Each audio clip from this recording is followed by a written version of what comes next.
Every Night is Game Night, episode 45, Deep Cuts.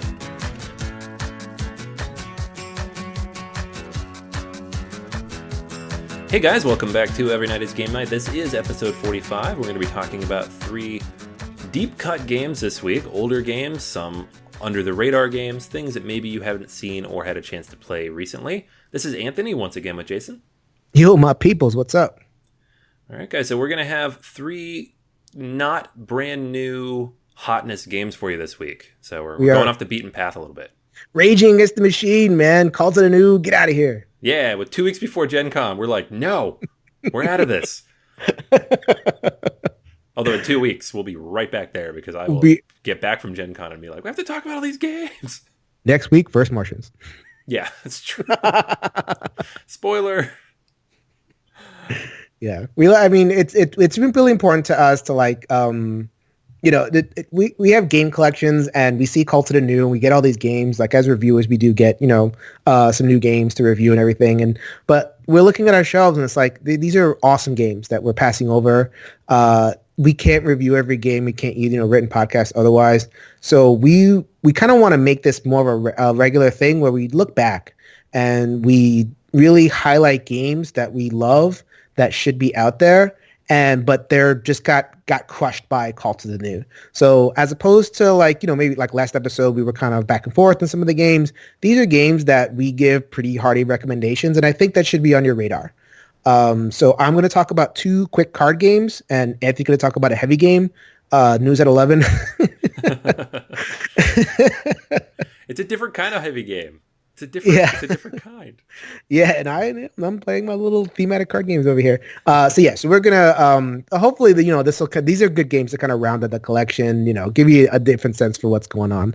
So I'm gonna talk about Gem Rush and the Banishing, and Anthony's gonna talk about Conflict of Heroes: Awakening the Bear with the solo expansion. I think there's a couple other subtitles in there too. Okay. So games that, we haven't talked about before. And yeah, I think people do play Conflict of Heroes, but I think those threads, when they come up, not a lot of comments, because it's kind of a subsection of people that are really enjoying that game. But we wanted to give some time to that game and to these 2 other games that I'm going to lead off with first. So the first game I'm going to talk about is Gem Rush. This game was designed by Jeremy Leonard and published by Victory Point Games in the ancient days of yore, 2013. I know, right? It's a real long time ago. Actually, it's funny because Z Garcia, I think he did a new video for this recently. We put together the episode before I saw this. I'm like, oh wow, this pretty. It kind of ticked the box for me. So what is Gem Rush? Gem Rush is a really quick card game. Plays in about 20 to 30 minutes, somewhere around there, especially if you're playing solo. There is a cooperative mode. There is a competitive mode, but I'm going to talk about just most of the solo mode because that's what I play. You are dwarves, and you are in a mine, and you are rushing around to get as many gems as possible, and that's it. It's not a timed game, but it is like it kind of you have to make quick decisions. And as you're going through there's 2 decks of cards. Cards are going to be disappearing out of the deck after every turn. So when you get rid of all the cards, that's it. And then you're going through the mine. You're getting points, which are represented by gems that you're gathering, and that's it. So it's a high score game.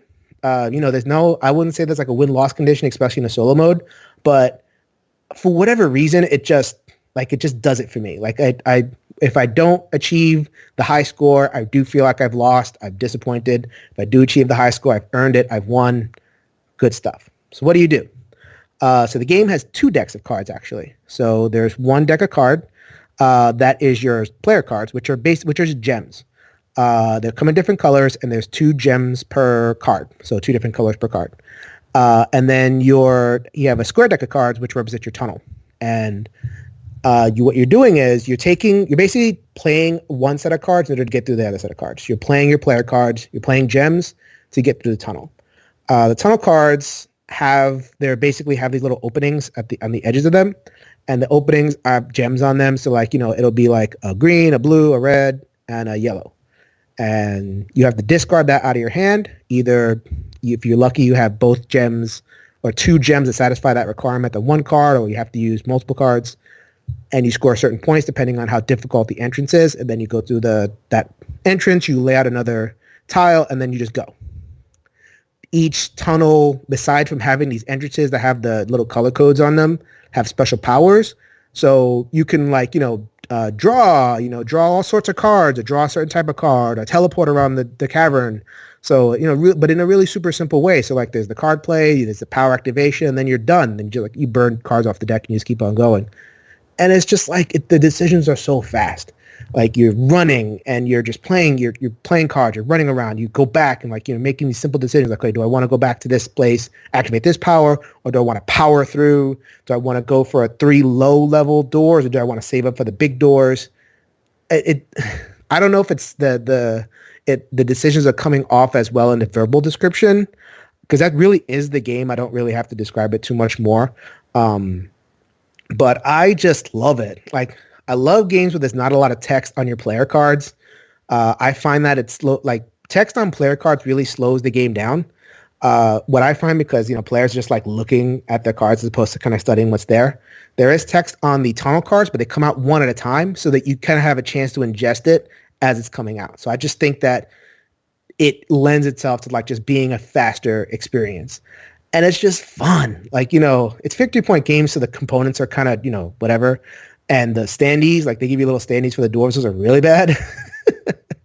But the color scheme, like the graphic design of it, it looks like, little tunnels you're going through. And there's like, the whole vibe of the game is so great. And when you have built the tunnel, it's this big kind of tableau on your table, and it looks like a bunch of branching tunnels, and it just really looks cool.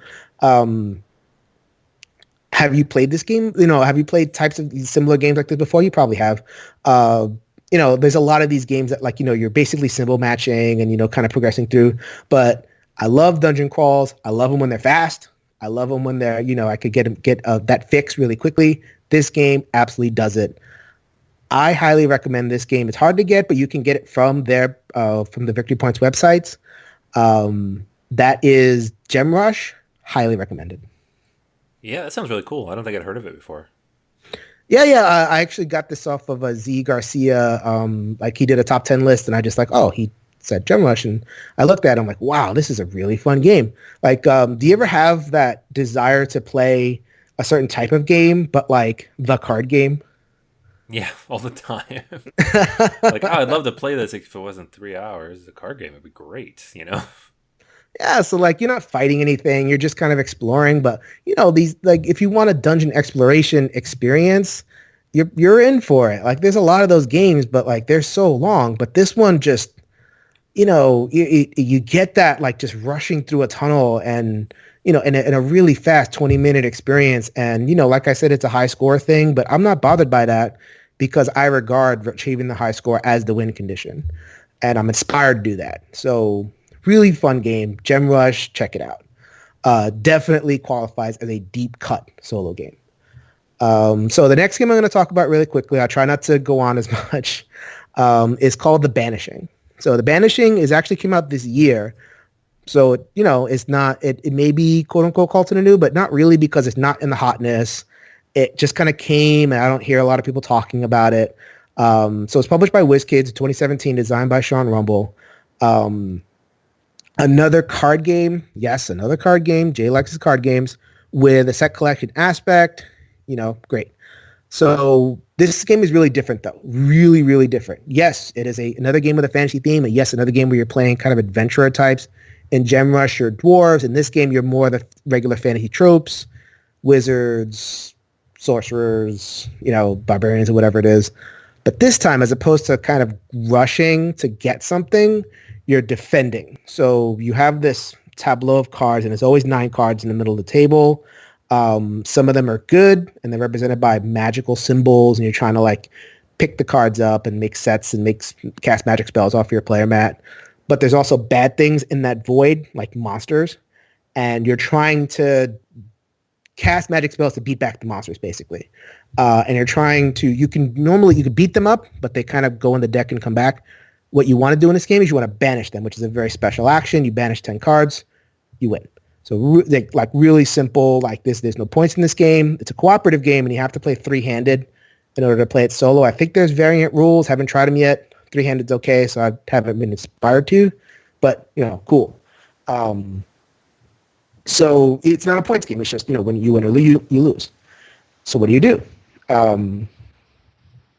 You have your character, and you have your grid, the central grid where there's all these cards. And at the beginning of your turn, you pick up a row of cards.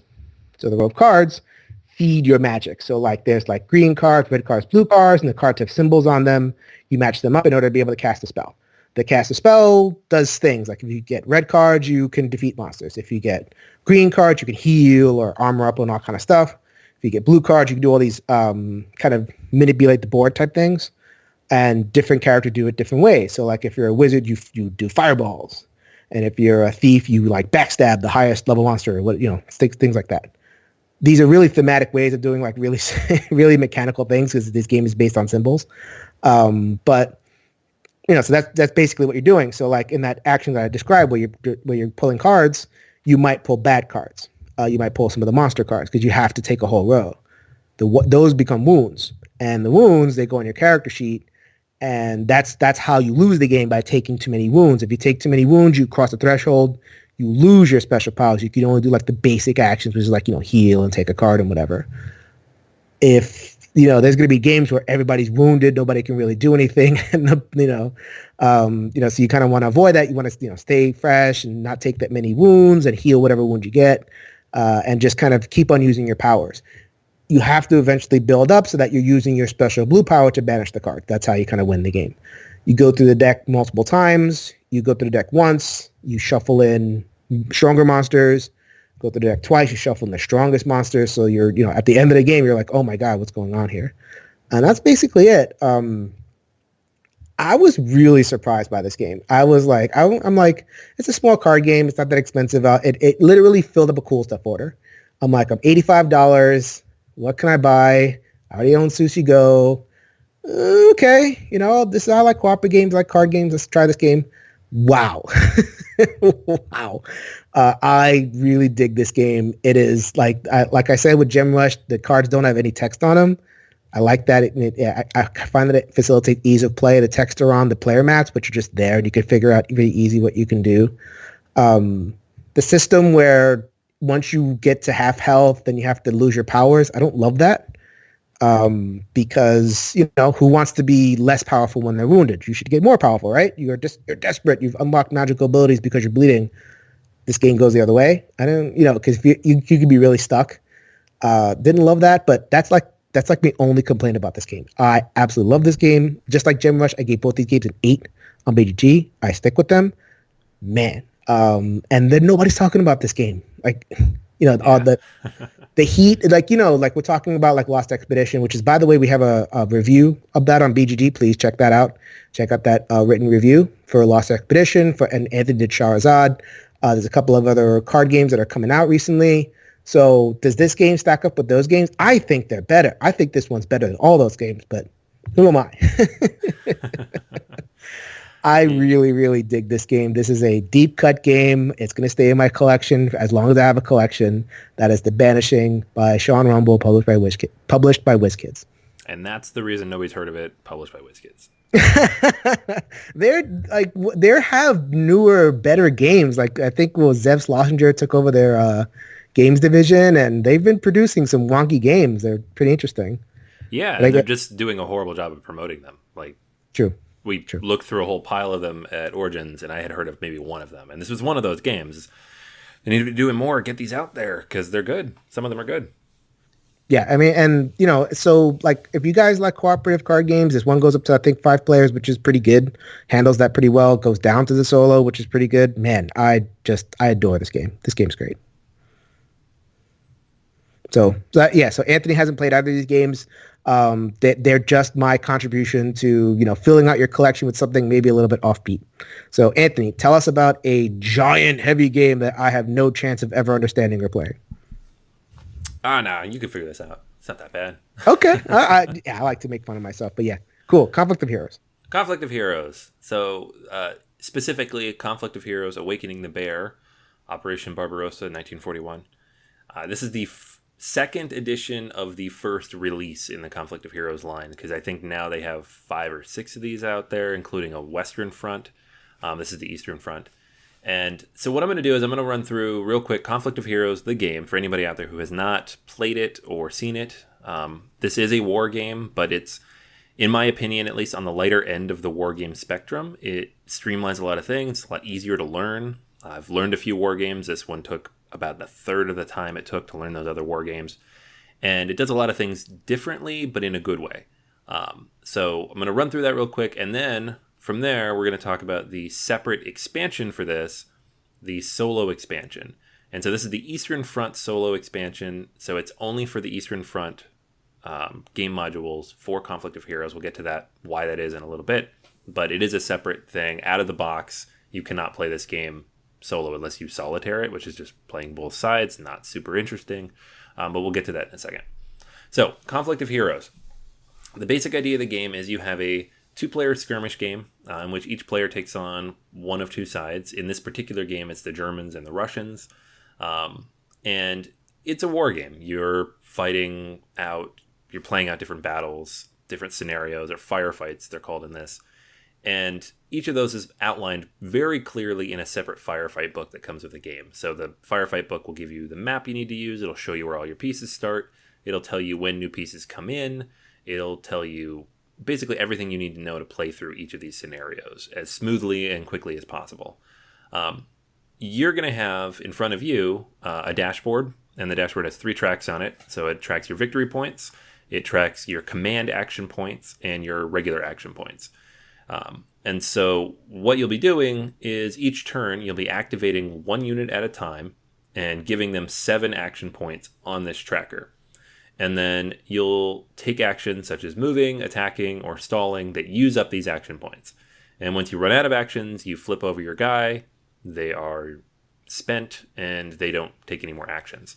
In between those actions, of course, you can take opportunity actions. So you can squeeze in other actions from other units that you might have using either command action points or just by burning out that other unit. So you don't necessarily have to use only 1 unit at a time.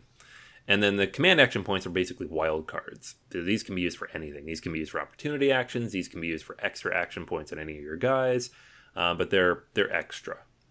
The combat itself is also pretty streamlined. When you calculate attack, you're going to use your base attack. It's printed on the little chit, plus any attack modifiers from things like terrain, and then you roll a die. 2 dice, actually. And then you're going to calculate the defense value, which again is just the base defense on the chit. There's front and flank. And then you have terrain modifiers, as well as any damage token modifiers that might come up from having taken damage previously. If you hit them, you draw a token out of a cup or a bag, and these are random, and you place it face down under them.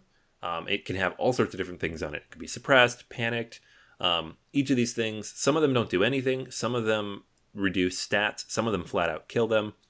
If you get 2 of these, you die. But if you have 1, it can do any number of different things. So it's very interesting kind of not knowing what's going to happen there. If you kill one of the other tokens, one of the other player's units, they are going to take that unit and put it on their command action point tracker. And so now they have fewer command action points in the future rounds. So when you lose units, it gets a little bit harder moving forward, but you have fewer units to activate. So balances a little bit. The base game comes with a pretty good chunk of stuff. There's a deck of cards that you're going to use in most of the firefights after you get through the first few basic ones. There's a few different maps you'll use, and so each of the different firefights will tell you which map to pull out. The shorter firefights take maybe 30 or 40 minutes. They're really, really quick. And the longer ones, maybe an hour or 2. You can string these together. You can make campaigns. You can make much bigger epic events if you want. There's also a firefight generator expansion where you can build your own. That's separate from all of this stuff, but there's a lot of different ways to play the game and kind of build it out. But in general, most of these are pretty short. They're around 5 or 6 rounds, and they tell you what you need to do. So it's pretty accessible in wargame terms. Now, the solo play, this is in the Eastern Front solo expansion. You have to have this to play solo, at least the way I'm going to describe it. And it doesn't work with the Western Front, and I talked to them at Origins, and it's because the Japanese have different movement styles and actions that don't really fit with this. And it's because the solo expansion is very, very specifically built, designed, tweaked, and customized to fit the game system in the Eastern Front Conflict of Heroes games. And it's so finely tuned that everything just seems to work in a way that I can see why it wouldn't translate to other versions of the game. So what it does is it does away with any individual programming for each individual AI units, the kind of stuff you see in other war games. So instead, what it uses is, this is what they call the emergence behavior and agent-based logic. Basically, based on the position of the enemy units on the field and your positions, the cards will tell them what to do. So instead of you having to run through a big spreadsheet, and if you've played a coin game or any other war games or anything that has a solo variant in it, you're used to seeing these spreadsheets, you're used to reading them, you're probably pretty good at it. If you've not played any of these games, those spreadsheets are probably the reason you haven't played those games. It's the reason I haven't played those games. And this does away with that. It just uses a single deck of cards. The deck of cards is incredibly quick and accessible. And once you've done even just a couple of rounds, you'll read through them very fast. So the cards have kind of a hierarchical structure. You'll start at the top and you'll be, does this apply? No. Does this apply? No. Does this apply? No. Does this apply? Yes. We'll do this. So you're really just kind of running down until you find something that matches, and then you do that thing. Very quick and easy. The orders are going to come in a couple different sections. There's priority stuff. Priority applies to close combat, short range counteractions. So basically, if you're in the same space or next to them, that's your priority actions. And then the tactical actions, these are for things like moving units forward or towards objectives. Might also be used for some engagement or rallying, depending on different things. All the cards have mission-specific orders on them too, so depending on the mission that you're playing, there might be special stuff there. At the bottom of the card, you have an indicator for when units are going to get spent. That's another very interesting thing about the solo game. They got rid of that AP track that I just spent a bunch of time explaining to you. You still have command action points, but you no longer have APs in the solo game. Instead, every time you take an action, you're going to pull a card and you're going to look at the bottom of it and it'll have a number there. And if the action you took was greater than the number listed there, then your unit is spent. So if you pull a 3 and your action was a 2, you get to keep going. If you did an action that cost 4 and you pull a 3, then you do not get to keep going. And so it's an interesting way where you could kind of chain a bunch of actions together, but it's a little bit of push your luck to it as well. It also works for the enemies. They're also going to use those cards. So things are not spent immediately. You don't have a finite number of action points that you're going to use up. It's going to be take actions until the game tells you to stop. But it also means you can mix up who's taking actions and where and be a little more responsive to what the game's doing to you. The firefights have these mission tracks now, so some events will move the track forward a different amount. So this adds a little bit of variability to each firefight, and it will end at different points depending on kind of how this moves forward. So you don't have kind of this finite end point that you do in the base game. The fog of war is one thing that solo games do a really poor job of emulating. This one does a pretty good job of it because it has rumored enemy counters. You're going to put these out on the board in different places. Some of them have enemies, some of them do not. When you pull one, you'll be drawing from a cup to see if you find a hidden soldier. So it kind of emulates that idea of hidden movement and hidden tokens on the board that is really, really hard to do otherwise, like in a solo game, because you have, you're playing by yourself, you know where everything is. And that's basically it. It's not a horribly complicated solo system. You have this deck of cards, a handful of counters, and then the solo book, which walks you through each of these scenarios. And you do have to use these scenarios because the ones out of the base book don't work with this. But the book itself is so well written and so well laid out that it's quick and easy to get these set up and played. The game overall, so what do I think of it? I have not played a lot of war games. I'm not a big war gamer, but I've played a few. I've tried to play a few others. I've been stalled in a few where I'm just like, I can't get into this. It's not the kind of gamer I am. I don't have the brain to process and memorize these spreadsheets and procedure charts. We talked in the last couple of weeks, earlier this month, about Comancheria and Churchill, which are war games in the sense of how they're presented. And even those which are on the lighter end of difficulty level were a little much for me. This is so much more accessible than that. It's a lot easier to learn. It allows you to really dip your toes in and slowly acclimate to the complexity of the system. It's easy to set up. It's quick to break down. It comes with this great tray to organize all your chits. Each of the firefights is short and replayable. And especially with the solo deck, super replayable. It's easy to get back into things. And there are a ton of variables to work through here. So lots and lots of content to dig through. For a board gamer, which is what I am, first and foremost at least, the game does move a bit quick on each end. It's not long, there's no complex turns, but at the same time it allows you quite a bit of freedom in how you break down your actions and move between objectives.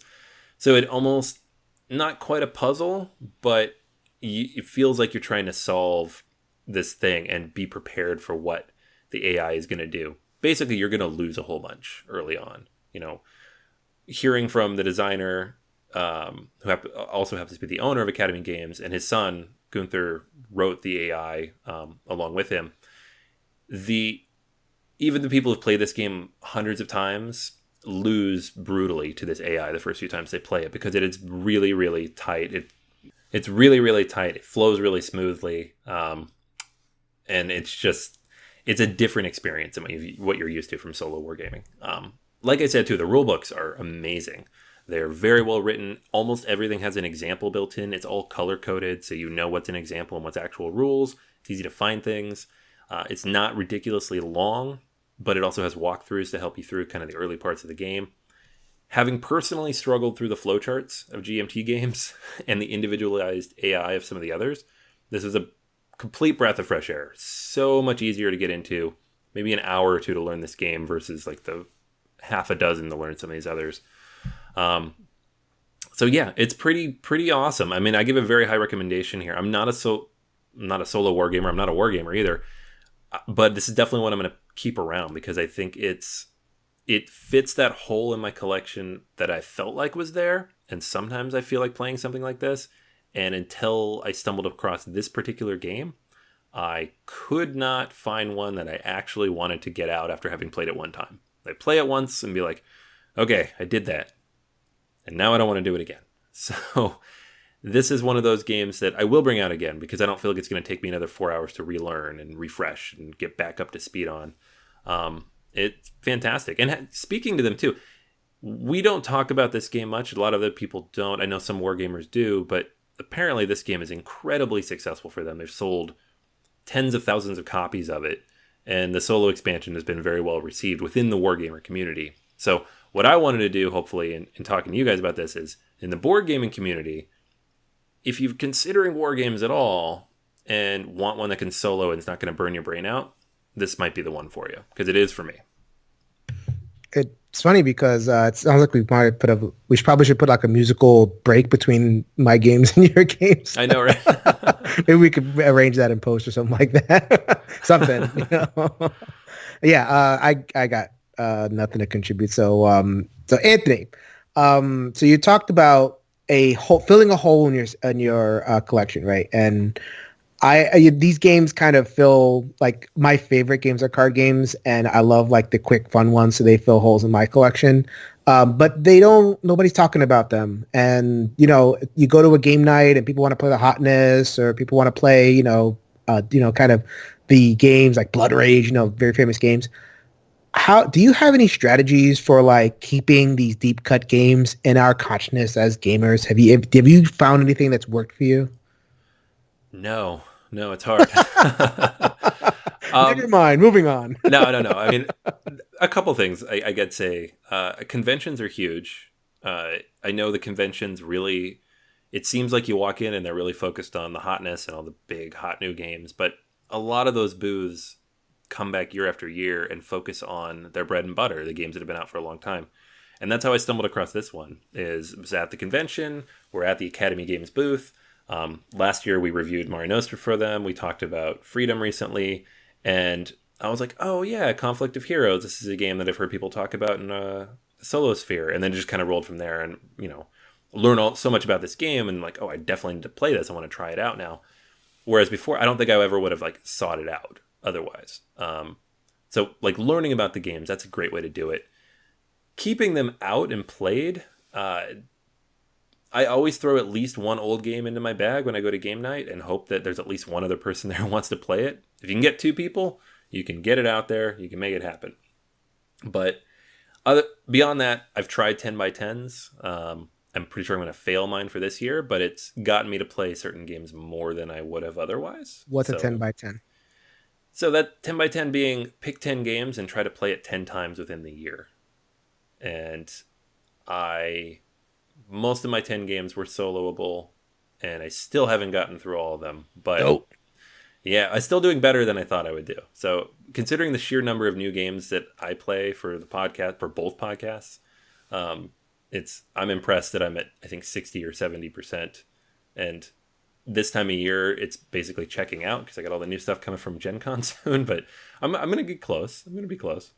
Yeah, so like, I mean, I don't even bother. Like, I know what the 10 by 10 is. I honestly don't even bother with it because I know myself.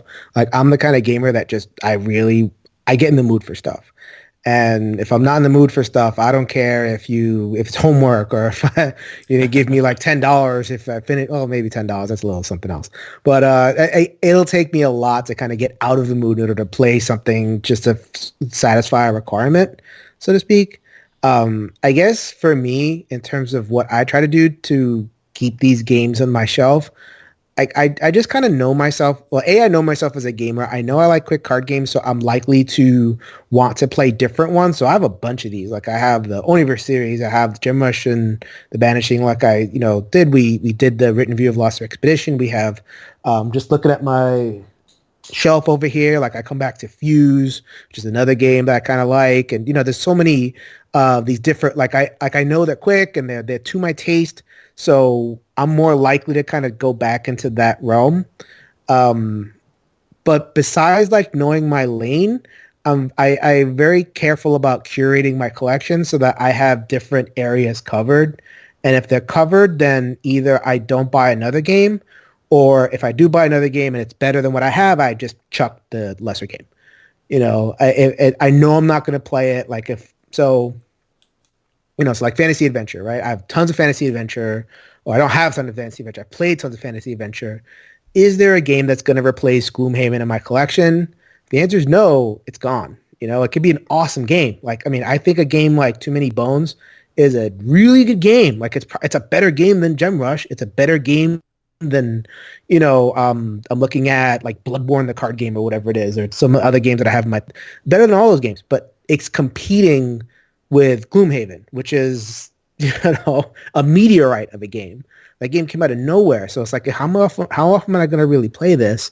And it's not just that. I mean, I don't want to pick on that one, but there's so many other of these fantasy adventure games. Am I really going to like crowd this out? So that's it. And so I really try to go for games that are truly just unique and do something really different. And those are the games that stay in my collection. And those are the games that are called to me. Like maybe like, oh, wow, I'm looking at my collection. I'm trying to figure out if I have a game that's like not like anything else I have. Oh, there we go. Millennium Blades. We're going to talk about Millennium Blades in a future episode.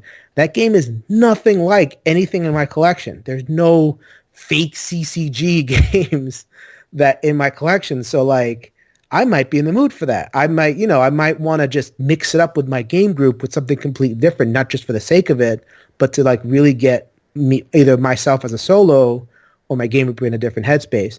That's more likely to stay in my collection than like a yet another clone of X or yet another iteration of Y or whatever it is. So I don't have a particular strategy. My strategy is to curate my collection so that I keep games that I'm likely to play, if that makes sense. Yeah, I mean, I wish I had the willpower to do that, but I fully respect and endorse that point of view. Or a wife that enforces that. That's true. That's true. My wife's a little too supportive. I don't know. Oh, the games. So many games. Anthony is like, because Anthony's been reviewing for like, I don't know, what, 3-4 years you've been reviewing? Yeah. You've gotten a lot of stuff. And I'm like, man, I'm on like month 8 of my little journey here. So I got plenty of shelf space. Let's come on in. But yeah, I really like, why am I keeping these games that are not getting played? Like actually on the Dice Tower channel, Chaz Marla had this really neat idea. This is a couple of months ago of when you play a game, like put a little sticker dot on your game. And, after a certain amount of time, look at your collection and see what has sticker dots. Like it's a very visual way of counting. Like you can do the same thing on BGG, like just count your plays. But like this is just like a quick scan, very obvious what's getting played, what's not getting played. If things are not getting played, then really think hard about whether it belongs to your collection, or if it's something like, it's not getting played, but it's like, oh, I should play this. That way it'll stand out for you and you can kind of put it in the rotation. But there's so many there's so many releases. What is it, like thousands of releases, like in like more every single year. I think this year is going to top last year by like 2,000 or 3,000 in terms of sheer volume of games. A lot of these lesser known games are going to get swallowed. So I haven't personally played Conflict of Heroes, but hearing your description, I'm really inspired to do that because like the light entry, accessible war game is a hole in my collection that I would be interested in filling. And that's a game that just isn't really talked about that much. So definitely whatever we can do as a community to kind of develop strategies to not get subsumed by the cults of the new, to really bring the cream of our hobby and make sure it's always in our consciousness. Whatever we can do, I'm all for it. Yeah, absolutely. That's a great point. And it's when I come across a game like this and it's, Conflict of Heroes is sitting there in my pile of all these new games that I have to get through and play, and it's it's a few years old. And I'm like, how did that happen? Well, because I'm a little too focused on the new stuff. So it's cool when something else kind of fights through the filter. Yeah. So we'd love to hear from you guys if you guys have any other ideas for keeping these older games, but definitely quote unquote gems. In the context of Gem Rush, these hidden gems in your consciousness. Yeah, we'd love to hear it. All right. Yeah, so speaking of reaching out, make sure you do that. We are available just about everywhere. On Twitter at ENGN_podcast, as well as at BGA Podcast. We're on Facebook at the Board Gamers Anonymous group there, as well as BoardGamersAnonymous.com. Lots and lots of content goes up there. We have all of these podcasts, as well as all of our preview series, all the Board Gamers Anonymous podcasts.